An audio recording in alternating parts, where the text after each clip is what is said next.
living here, also living in this community. We had a foreign exchange student here for the whole semester. She was living in our house. She wasn't part of our family. She got mail. It's not exactly the same, but how different is it? We're talking about the structure of the house, what's inside that house. It's a single-family house. There's no evidence to the contrary. I ask that you just find that. Thank you. Thank you very much, Mr. Church. One thing I might bring up to you, and I think you would agree with this, there were renovations made after the C of O was granted. That's a fact. There were renovations that's why the complaint was issued. So, well, there were renovations that were made after the COO was issued. That's something that often happens in life. That doesn't mean that it's a two-family house. This complaint here isn't that somebody did work in the house after the CO. This complaint is, this is a two-family house. Mm-hmm. And that's not the evidence in front of you. Okay, thank you.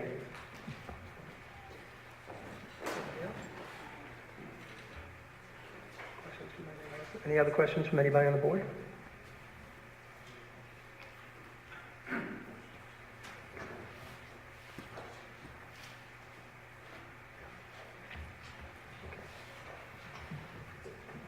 Okay.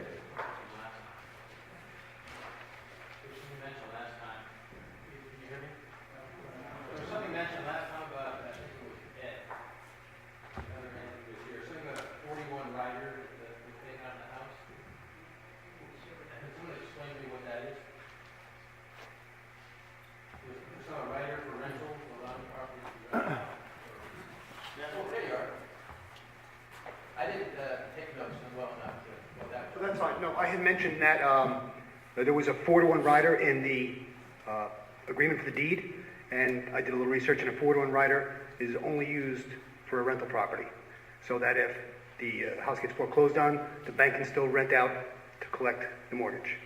So it doesn't necessarily mean you're renting to... Doesn't necessarily mean it, but it's unusual. I just had that down, I didn't know what it was. He doesn't follow me in this case. Okay. Actually, I know what that is. It's a 1 to 4 family rider that's attached to mortgages to the bank, such that if a house is foreclosed, rental income can be recouped by the bank. I didn't know what 4 to 1 means, but I do know what 1 to 4 means.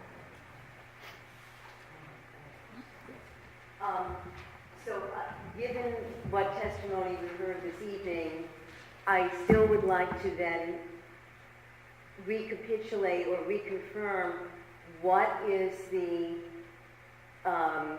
evidence that this is a two-family house. I would like, given the narrative that we've just heard about why this is definitely a one-family house, what is again the factors that say that this is a two-family home?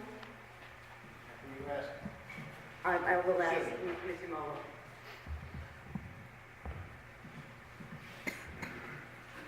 Let's start with eyewitness testimony. Okay, it was indicated that there's no proof whatsoever, nobody's alleged, and nobody's submitted anything that suggests it's anything but one family. There's eyewitness testimony from a neighbor who's been watching it, who's frankly in the best position to determine whether there's two families living in that property, a better position than anybody else to make that determination. She came and gave her sworn testimony. That's number one. Number two, we submitted, there's a number of gaps in the documents that I have and have submitted to the board versus what I have heard referred to. I have no as-built plan. I don't know when that was put into the files. I submitted the 3 plans and details that I obtained through FOIL. The last one, the one thing I want to highlight that goes to that issue directly is we have, like, the first amended permit plan and detail was from June 8th of 2017. And then we have the second amended permit. That's the last one. That would be Exhibit 6. And that's from July 7th of 2017. One thing you'll notice is, the building inspector talked about the dynamic process and that things change, and he referenced the support beam, if that's my comprehension of what he was discussing, that's one thing. But if you look at the difference between, in that 1 month period between June 8th of 2017 and July 7th of 2017, the July 7th, 2017 plan indicates that there's 2 laundry rooms. 2 separate laundry rooms. As far as I can determine, they're on the same floor. That's an indicia that there's potentially 2 families living there. You have I think the key word is potential. It doesn't prove. absolutely. Remember, if we were in a court of law and it was a criminal matter, aren't you proving beyond a reasonable doubt? So here, this is an indicia. We have eyewitness testimony of 2 families. We have eyewitness testimony that there were 2 sets of that the number of garbage cans doubled. We have on the plans, which apparently nobody had any questions about, going from 1 laundry room to 2 laundry rooms. We have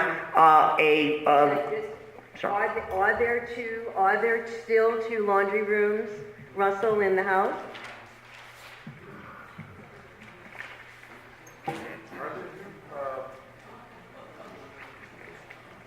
There could be.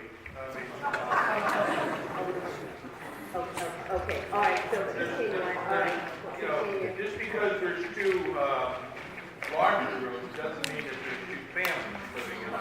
No, okay, all right, so continue.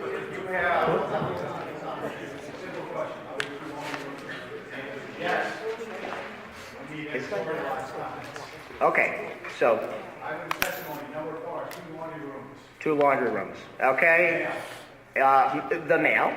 We have the discussion of 4 separate cars, 2 with New Jersey plates, 2 with New York plates. We have the additional driveway that's added on, additional piece of driveway that's added on. We have the air conditioner in the garage. We have the determination of the building inspector himself that this was a 2-family. This had been illegally converted into a 2-family. That is in his correspondence from August 23rd. What he states,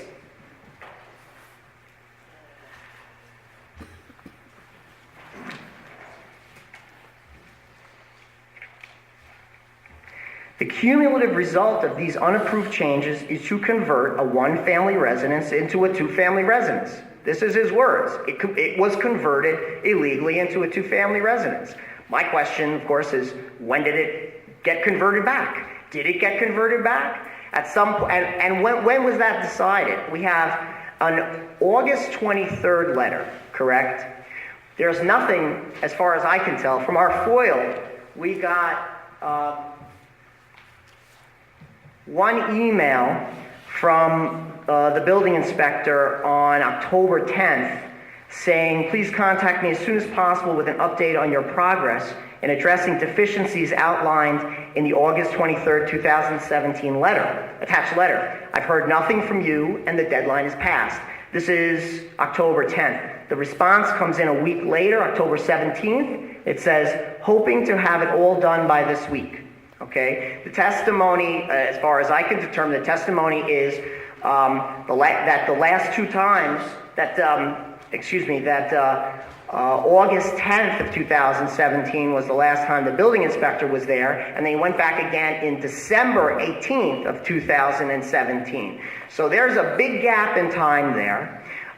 There is a complaint that's lodged on August 30th saying this is being used as a 2-family. I don't see any, I've heard any testimony, and there's nothing in the file that says an investigation was conducted, that anything was done after the filing of this complaint on August 30th. Nobody even goes to check and see if the work was done, that it's re-inspected to make sure that it passes muster until December 18th when I'm here in front of the board. So there's a whole host of issues. You're right. In the sense, the only way you could know for sure that there's a 2-family is if the second family got up and said, yes, we're living there. That's the only way that you could know for sure. But look at all the pieces. Put the pieces together. Listen to the testimony. Decide if it's credible. This is not, I'm going to say this again, this doesn't have to do with who's living in the house.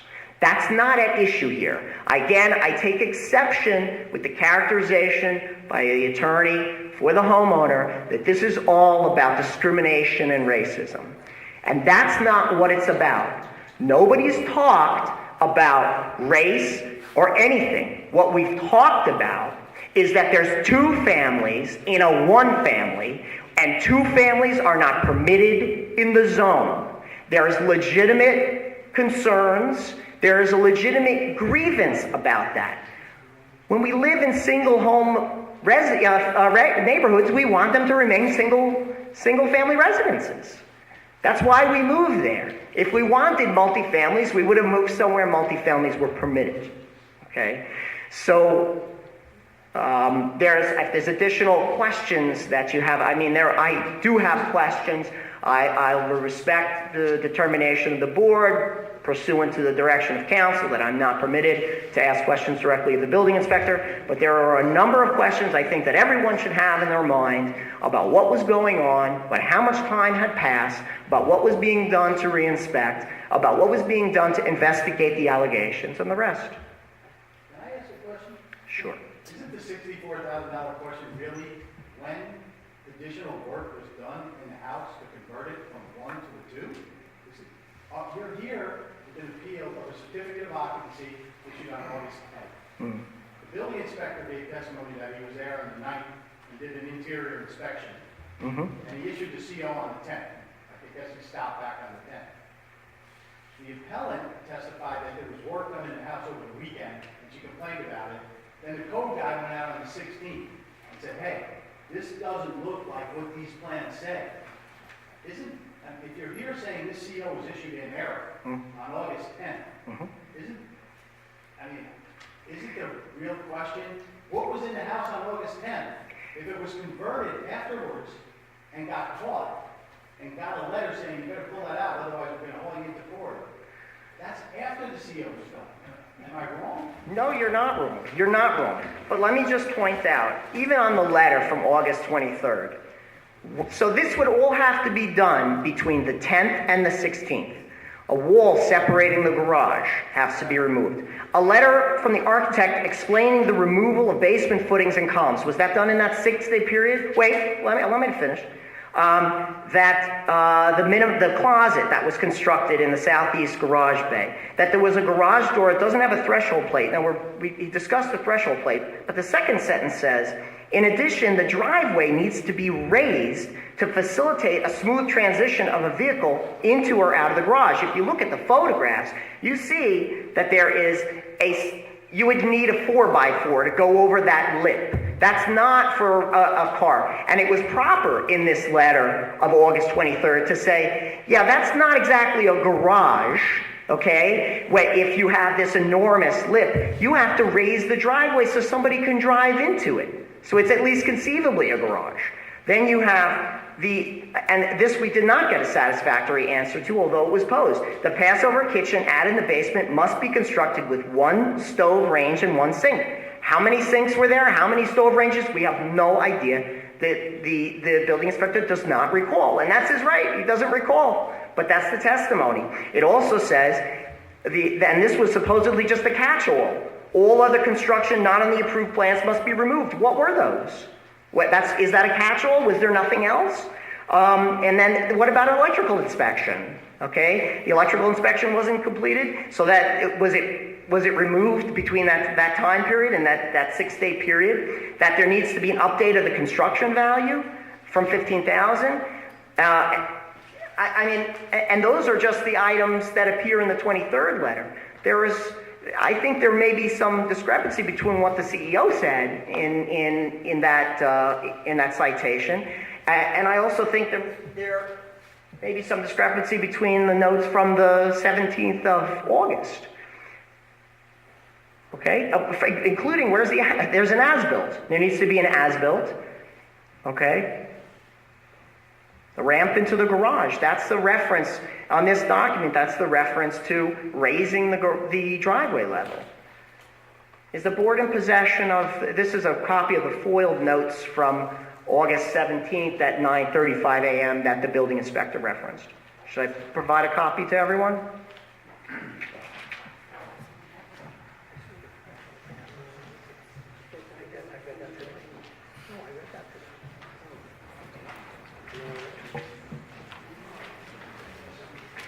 So once again, just as Board Member Silverman had indicated, we're looking at all the pieces of the puzzle here. Okay, so my next question to Sure. you is to guarantee that this is a one-family house. Mhm. What are you saying would have to happen to make sure that this is really a one-family house? Are you saying that the structural issues that you just listed would have to be completed? What else would be different? Would there be fewer cars? Would there be fewer people? What is this going to look like to be a one-family home, according to you? Well, that's a very good question. And the answer is, despite what some people may think, it's not my job to be the building inspector for the village of Chestnut Ridge. So therefore, it ultimately is his job to make that determination. The question before this board is, when he issued that certificate of occupancy, was he acting in, he was certifying that all of the codes had been complied with, that all of the laws had been complied with. That's what a CO indicates. It's not just safety and livability. Because the fact is, when you get a CO, they got a CO to put in a kitchen. The building inspector's totally right. Someone was living there already, they had a kitchen, they had a bathroom, right? So there was no issue that they couldn't go to the bathroom or cook food. But what they applied for was to add a Passover kitchen, okay, and do additional renovations. So, you know, it's not about that they couldn't eat or go to the bathroom. They could. So now the building inspector has to go in and make that determination. You know, it has to make that determination as to, you know, what constitutes, given the complaints, given the discrepancies, given the deviations from the site plan, given the fact that the drawings don't comply, given the strange addition of an additional laundry room, given the fact that there's testimony that people go in through a separate entrance and never come through the one entrance. These are all things, these are for the building inspector to determine. But the fact is, at the time that he made that determination, we have evidence at least 6 days later, it wasn't compliant. And at least 6 days later, it had a number of indicia that it was being used as a two-family home. And council again raised that point. Did that happen over that 6-day period? I don't know. But, I mean, clearly, if it wasn't there on the 9th, and if the building inspector said, I went in there, I looked, and everything complied with the code, and then this is the code enforcement officer's notes, dated the 17th, he was there on the 16th, and there was items missing there, and your client testified, Ms. Goget testified, that there was work done over that weekend, and there's a picture and evidence of construction debris outside the house. So either something happened over that weekend, or, you know, it was there on the 9th and the building inspector missed it.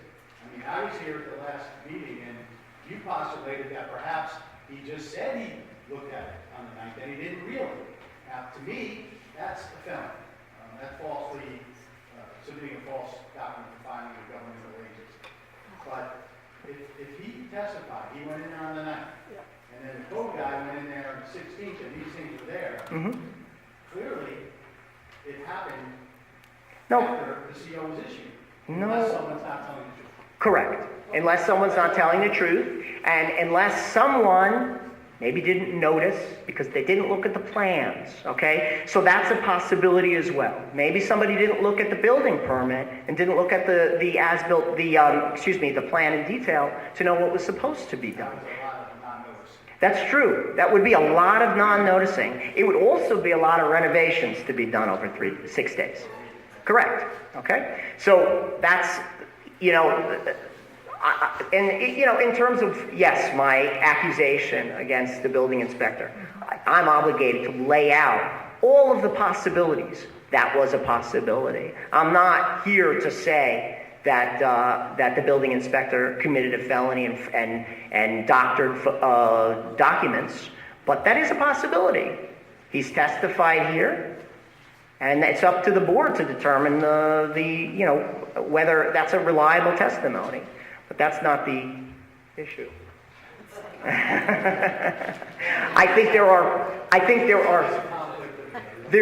There's clearly a conflict of facts, and that's why you, as the fact finders, you sit as the fact finders and you make a determination as to what you think really happened. If we knew exactly what happened, we wouldn't need you. I have a small question for Mr. Clementi. You mentioned earlier that when you have a stove by code, you have to have a hood on it. Is that correct?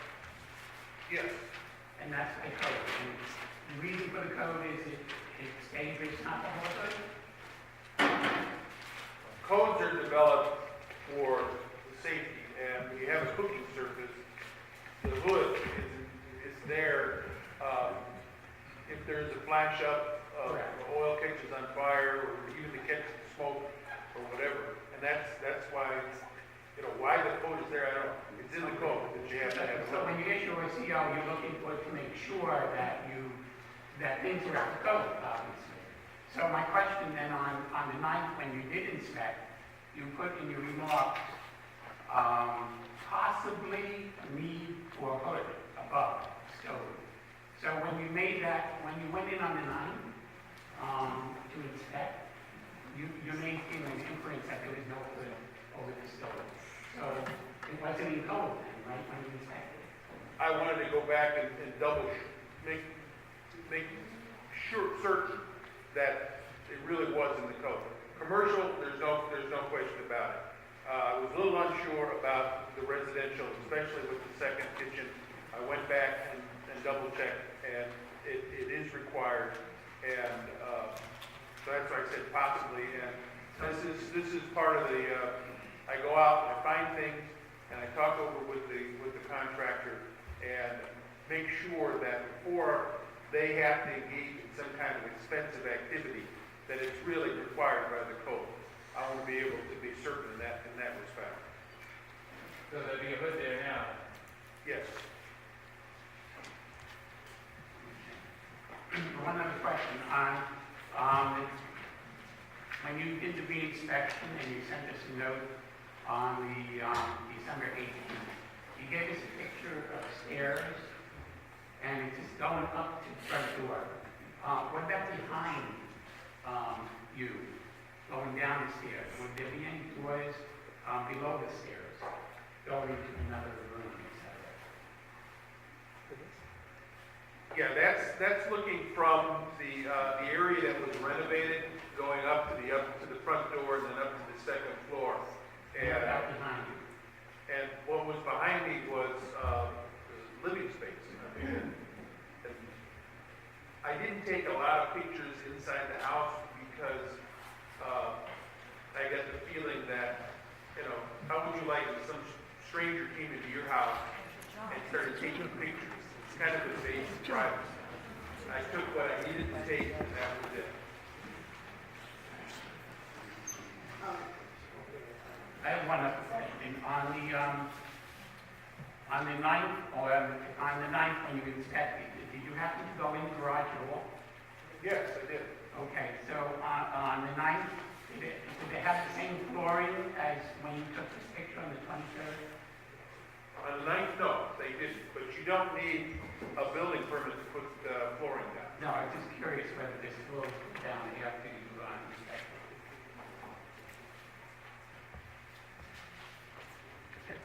inspected. We'd like to open up to the public.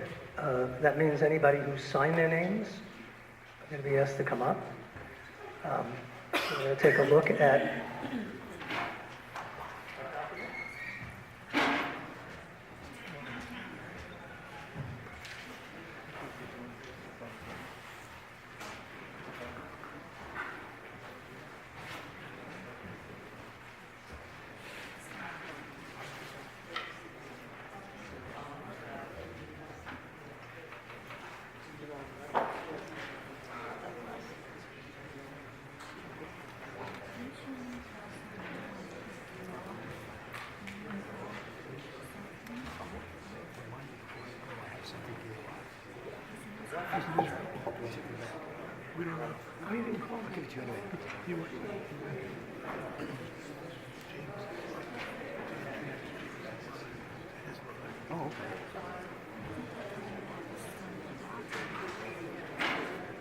It's something small. It's a wooden box, but it's really old. It's got really old latches on it. It's got this skeleton and everything.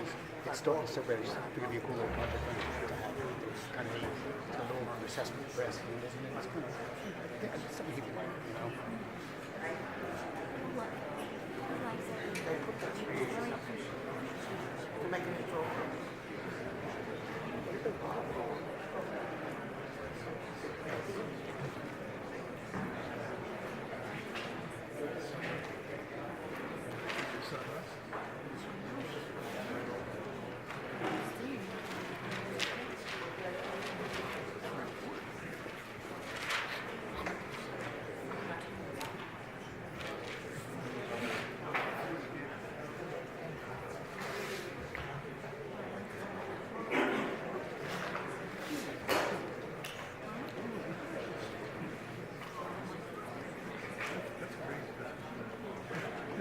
Now I don't have to do Pilates all week. No. I can't even spell Pilates.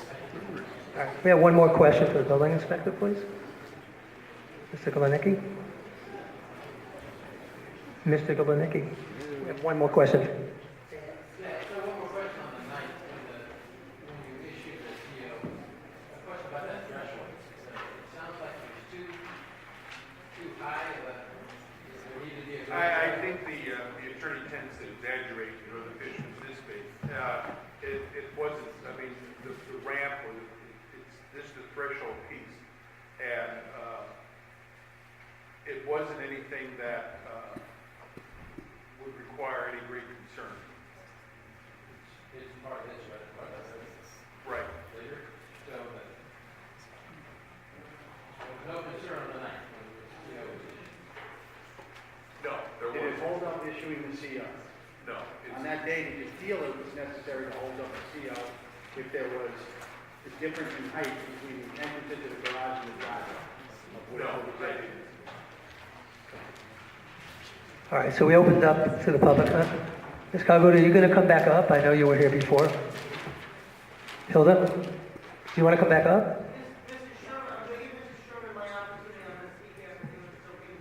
Okay, we're going in order, though. Mr. Reversa was next. It doesn't matter. Oh, you want to go? Okay, go ahead. Go ahead. Go ahead. Mr. Sherman, you're up. And you were already in, right? No, You weren't here. You missed a no, lesson. I was missing. I was out Okay, of state your name country. for the record, please. My name is Harold Sherman. I reside at 8 Pine Knoll Court, adjacent to 10. You promise to tell the truth, the whole truth, and nothing but the truth? I do. Thank you. Okay, my name is Harold Sherman. I live adjacent to 10. The house is a high ranch, a bi-level, ground level, on grade, on slab. 10 Pine Knoll Court is presently occupied by two separate three-person families. This is observed on a daily basis as one family enters and leaves by the rear ground level side door of the garage, while the owner family enters and leaves